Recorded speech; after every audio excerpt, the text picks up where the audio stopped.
Сәлем достар, ингаляторда распаковка жасаймыз. Видеоны соңына дейін қарап, каналға тіркеліңіздер. Менде ингалятор Амрон, толық моделін описанияға жазамын. Аштым, осылай сумкаға салынған. Сумкасы қолдануға өте ыңғайлы. Ішінде ингалятордың өзі шнурымен бірге, маскалары, детский, взрослый маскалары, дәрі салатын емкость, ауа өтетін трубасы және осындай кітапшалар бар екен. Енді приборларын ашайық. Ауа өткізетін осындай трубасы екі жағынан қосылады. Дәрі құятын емкості өте ыңғайлы. Осылай қақпағы ашылады.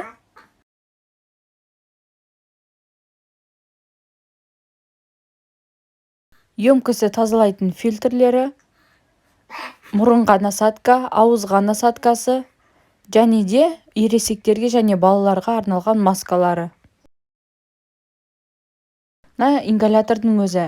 Енді ингаляторды қосып жұмыс істеп көрейік. Ингаляторды трубкамен осылай дәрі құятын емкостьпен жалғадым. Енді дәрімізді құяйық. Обычно мен физрасторды қолданамын. Енді дәріні ол дәрігердің назначениесімен қолданған дұрыс. Ингаляторда осылай емкості қоятын арнайы орны бар екен. Ол да тоже удобно. Натрий хлориді дәрімізді құямыз.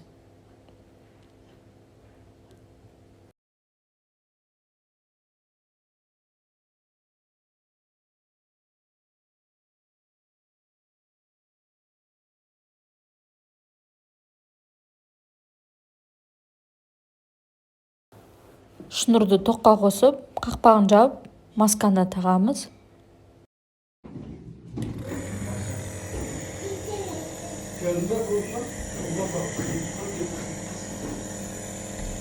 Міне ингалятор осылай жұмыс жасайды.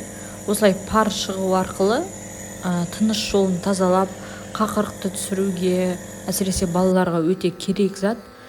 Осылай насадкаларын ауыстырып отырып пайдаланамыз. Бұл видео сіздерге пайдалы болды деп сенемін. Қолдау көрсетіп лайк басып каналыма тіркеліңіздер.